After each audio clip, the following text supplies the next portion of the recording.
If you're not careful and no-clip out of reality in the wrong areas, you'll end up in the back rooms, where it's nothing but the stink of old moist carpet, the madness of mono yellow, the endless background noise of fluorescent lights at maximum hum buzz, and approximately 600 million square miles of randomly segmented empty rooms to be trapped in. God save you if you hear something wandering around nearby, because it sure as hell has heard you. Greetings, Wanderer, and welcome back to the Noclip podcast, the show where I teach you. In this episode, I will be analyzing levels 6 through 8. Let's get started.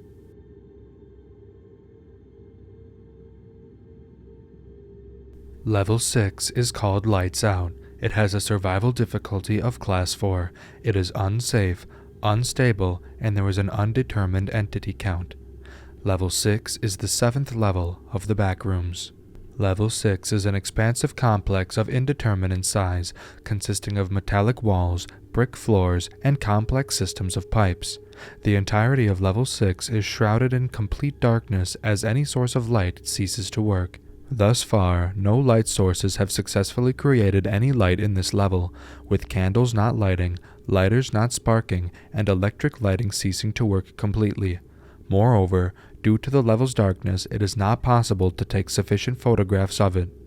Auditory hallucinations are frequently experienced in Level 6, ranging from rushing water to indecipherable voices ringing throughout the piping. It is believed Level 6 may be able to influence one's perception of reality, resulting in symptoms of paranoia and derealization.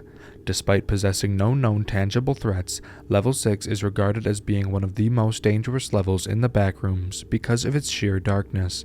A significant portion of the wanderers that enter this level permanently lose themselves or go missing. The auditory hallucinations and paranoia experienced in Level 6 are all results of being exposed to its oppressive darkness. The mental effects are typically due to the lack of sleep or the loss of time, or from isolation and lack of mental stimulation. This also exacerbates already existing psychological disabilities from the causes previously mentioned. After extended periods of time in Level 6, further exploration becomes difficult, both from fatigue and from constant bursts of rest, known as microsleep. While it can be argued that there is nothing on Level 6 to cause physical harm, the lack of light and loneliness have been shown to have detrimental psychological effects upon the human body. Entities may exist in Level 6, but they are unable to be seen due to the level's complete state of darkness. Attempts to form lasting bases in Level 6 have failed. Members continuously disappear into the darkness. There are currently 2 known ways to enter Level 6. Going through a boiler located within Level 5 will lead you to Level 6. A rusted door located on 6.1 will lead you directly to Level 6. As far as exiting Level 6 goes, there are a few known ways. Tripping on a wire leads to Level 6.1. It is worth noting that intentionally tripping on a wire will not trigger the transportation. There is a spiral staircase that will take you down to Level 28. Entering a hole will lead you to Level 8. Wandering far enough will bring you to Level 7. Level 7 is called Thalassophobia. It has a survival difficulty of Class 3. It is unsafe, unstable, and there is a moderate entity count. Level 7 is the 8th level of the backrooms. Level 7 is unique in that it is a vast expanse of water that appears to stretch on endlessly. Nobody thus far has fully explored Level 7, but what is currently known is that the first and potentially only room of Level 7 is not flooded and has the usual fluorescent lighting. The room has a thin layer of water on the bottom and is strangely skewed from the rest of the floor. Anomalously, the single door opens to show the surface of the water from a top-down perspective. The room is seemingly rotated horizontally, but the gravity still works to keep one's feet on the floor in the first room. Upon entry, gravity switches to pulling one towards the water and is significantly stronger than regular gravity. The water has been reported to be very cold, and it is generally unadvised to enter it. The floor of the ocean is made up of carpet hardened by a thick layer of tar above it. There are several skeletons, including several almost humanoid figures and massive fish. Little else is known about the depths of the waters, aside from the endless expanse of tar and bones. This level possesses a significant barrier to future exploration of level 8 and onwards. There are currently 4 known bases on level 7. Guide Outpost 05. This research base, previously owned by both BAS and TTG, is now abandoned. The Backroom Colonists. A research outpost owned by the group in question that is relatively big. It has currently 40 people guarding it, and it has similar properties to the Floater's previous outpost.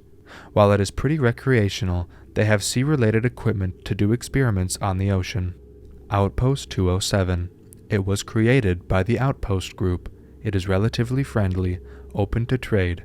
The base was made of random furniture, and there are 65 members. Finally, we have the Floaters. The Floaters had 23 people.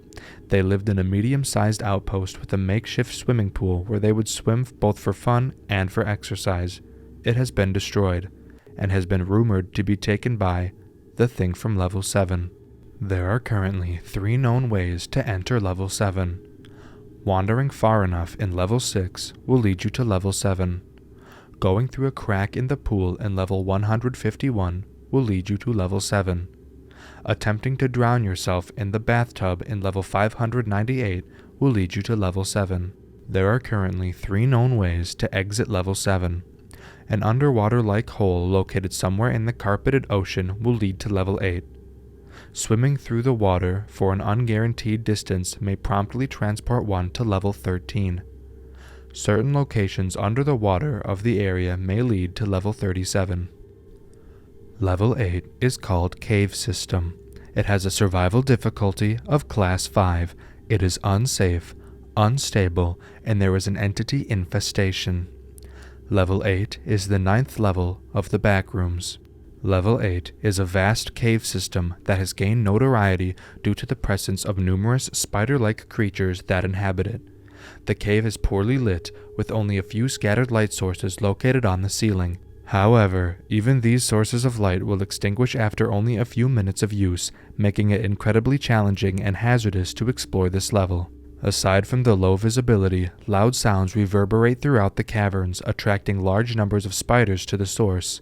The majority of this level is cramped and filled with jagged stalagmites and stalactites that make linear progress impossible. Nevertheless, some larger cave systems have been documented deep within, which could serve as potential outpost locations in the future. While other areas of interest have been identified, the majority of them remain a mystery to most wanderers. Additionally, due to the difficulty and danger associated with navigating this level, it is imperative that explorers exercise extreme caution and take all necessary precautions to ensure their safety. There are currently 2 known bases on level 8. The World Eaters. Due to 8 being Corne's sacred number, the rogue World Eaters set up a base at level 8. They maintain total control over the caverns and will shoot on sight. Even the entities that dwell within the caves are afraid of them, so avoid at all costs. The Backroom Colonists. The outpost contains around 37 guards, and it is mostly for transportation. It is the final level of the main 9 colonized by the group, and they will help wanderers leave the level.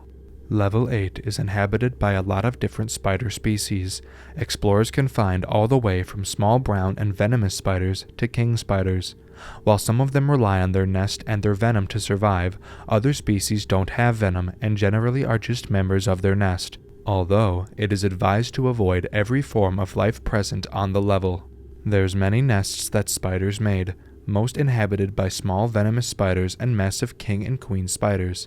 The king spiders of these colonies are fortunately not venomous, but the queen spiders are highly venomous. Most die within minutes of a queen spider bite, though this is just speculation, as human exploration of this level is currently impossible. There are large, clear pools that can be found in dead ends of the cave called death pools. These pools are highly dangerous as anything that enters them gets torn apart and dragged down by humanoid tar black hands. Another type of nest found on level 8 houses Franken spiders, a dangerous mutated spider that regenerates through a gland found in its chest cavity. Certain areas of the cave have what is presumed to be almond water dripping from the stalactites on the ceiling. There are currently 2 known entrances to level 8. Look for a hole in level 6 or at the bottom of the water in level 7. The most common way to enter this level is by finding entrances through level 7, but there are numerous entrances throughout other levels of the backrooms. Jumping into a sinkhole in level 85 will lead to level 8.